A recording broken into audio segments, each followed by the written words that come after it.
Mike, first of all, any injury worries? Liam Shepherd went off on Saturday. What's the score with him? Yeah, him and Kyle Higgins we need to look at. Quite confident about Sheppy, if I'm honest, but Kyle, I'm not too sure. What are the problems? I think Shep was an ankle, was it? Or was that with Kyle?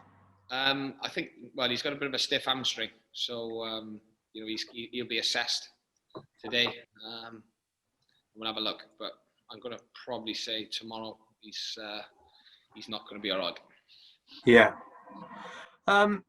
First time in the third round since 62-3. You weren't even a twinkle then. What about him, Mike? I mean, you've done well to get this far, haven't you? Yeah, listen, the boys have done really well, and it's another good stat that we've managed to achieve. So it's all positive, and we got obviously a tough game against quality opposition tomorrow night, and for us, it's a free hit. Yeah, what have you made of Watford? New manager, nothing new there really at Watford, but he's made a decent enough start with a huge squad. I mean, how difficult is that to plan for? Well, exactly. They made a few changes against Oxford as well, didn't they? They've just brought in a player from Man United. There'll be a few coming back from injury that they probably want to get minutes in. So hopefully he does. He changes it all up and gives us more of an opportunity to pull off a shot result. Does that make it difficult for you, though, knowing that, I watched their first game in the Championship against Middlesbrough, and they had 17 players not even in that squad. So how do you plan for who you might meet?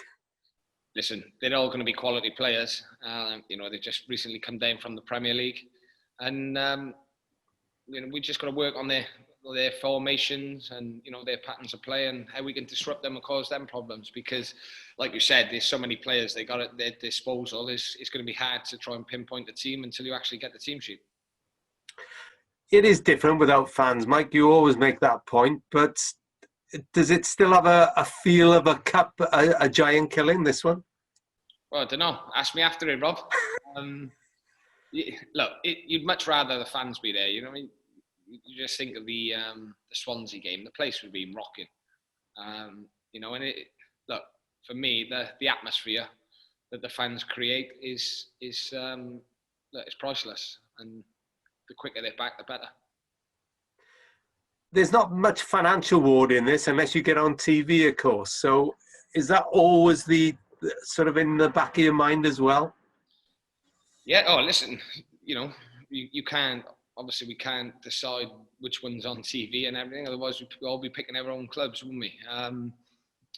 Look, there's a bit of a carrot in the next round, either Morecambe or Newcastle. If it was Newcastle, you'd like to think it'd be on TV. But I can't, there's nothing we can do about that. It's all ifs and buts. And I remember when we had the replay against Middlesbrough and we knew Man City were in the next round. So it worked for us that time, and hopefully it can happen again, because it'll be some much needed funds for the football club. Yeah. You must be pleased, though, the way the team has started. You brought in, 8 new faces. Have they gelled as quickly or maybe more quickly than you thought they would? Yeah, like I said, we brought in some really good characters as well. We got rid of a few that needed to move on, and we freshened it up. Obviously it's early days at the minute, but the signs are positive, and we gotta keep that going. The one that got everybody talking was Kevin Allison. What's the score with him? When are we going to see, the county fans Voldemort in county colours? Well, listen, he won't be too far off. You know what I mean? It's he's not too far off. He's looking good in his fitness. So we'll decide when the time's right there to get him involved. And you look at it, he's got to get in. He's got to get into the squad first. So yeah, it's positive. I mean, how much is it? Just a question of getting fitness in the legs, or because he was fit anyway, wasn't he? Forget the age. he always seemed to me to be as as fit as any player around. No, he's listen. His fitness is phenomenal, and it's a credit to himself how he looks after himself and treats his body. He hasn't played for a long time. And, we don't want him breaking down or picking up any niggles. So he's frustrated. He's chomping at the bit, but we're waiting for the right opportunity, if I'm honest. And you say he's got to try and get in the squad first. How about someone like Padraig Ammann, who's been a sort of almost the go-to in the last few years, but he has to bide his time at the moment. How is he taking that? Well, he's frustrated, obviously, as you expect him to be. I'd be a little bit worried if he was delighted with the situation. And yeah, it's a credit to Podge that he has played so many games for us and been the top goal scorer 3 years in a row. It's a credit to him. But look, I'm picking a team I think can win us the game, and when he's in, he needs to take his opportunity. It's as simple as that. And you'd like to think he would, wouldn't you, when he does get the chance, because that's the sort of player he is. Yeah, listen, exactly. And we haven't been in this position before, where we've been out there. If you would have said last season, right, you're missing Labadie, Benno, Matty Dolan, and Podge wouldn't play, and you're gonna try and win the game, we'd be nowhere near. We wouldn't have drawn the game, never mind win it, and we've managed to do that on the weekend. So it shows some strength and depth as well. Would you say it's the strongest depth the squad you've had since you, in the, nearly 5 years now you've been at the club? Yeah, possibly. Obviously, there's a couple of players in that you would love to have in this situation, in this squad. But obviously, that's wishful thinking because you look at one of them, he's playing in the Premier League now for Brighton, so we've got no chance of that. And doing pretty well too. Well, you have a look at Tyreek as well. He's playing in the Championship now. Antoine, Joe Days, Dan Butlers, Regan.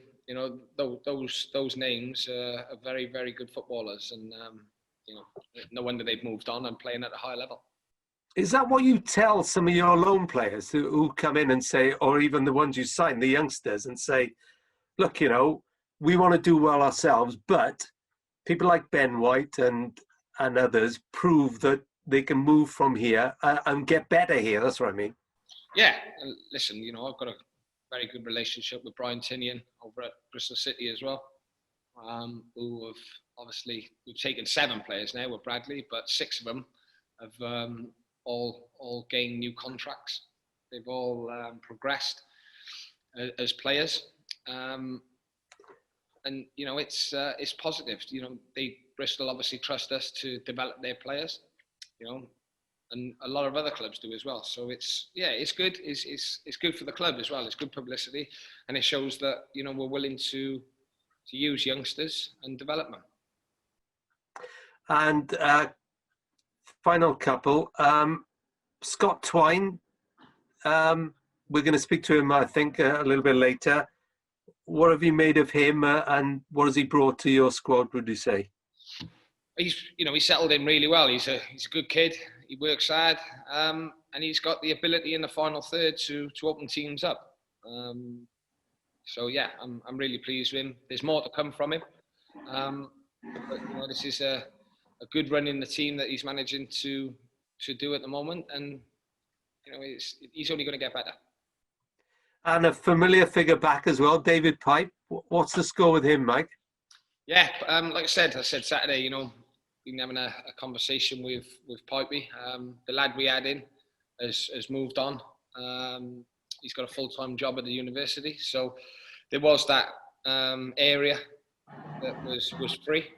And obviously David's local.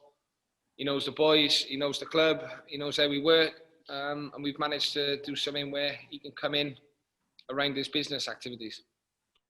So it's sort of part-time, but is it important for you, sort of, he does get the DNA of the club? I mean, he's, you're close to him, I know, but the fact that he gets that, what you're trying to do?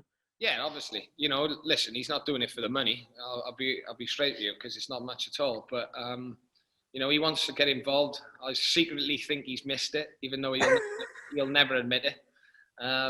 But yeah, I just look. The timing was right, and it's good to have him back. Look forward to seeing you tomorrow. Cheers, Rob. Just one question from me, Mike. The club have obviously had great success against bigger teams, but it's different now with no fans. But how much confidence do you take from the Swansea game that you've already beaten Championship opposition? We've got to take confidence from it, but you know, obviously we treat each game as they are individual games. We can't, you know, just think that, oh, we've done well against Swansea, so we're going to do well against Watford. Watford are going to be, you know, a different team to Swansea. They're going to be fitter than when Swansea came here. I know we are as well, but they're going to be sharper. They've got a lot of players they can rotate. So yeah, you know, it does give you confidence, but you know, that's just a small part of what we need to do tomorrow. And Tristan Abrahams has had a great start to the season. And you've talked about players that have left Newport County and moved on. Obviously, you wouldn't want him to do that, but is he a player that you think's got further progression in him towards the top level of the game? Yeah, I do. I think he can play higher. He's a good age. He's just turned 22, I think. So yeah, why not? You know, he's already had a good move to Norwich. So he's had a taste of it, and if I was him, I'd be doing all I could to get back there.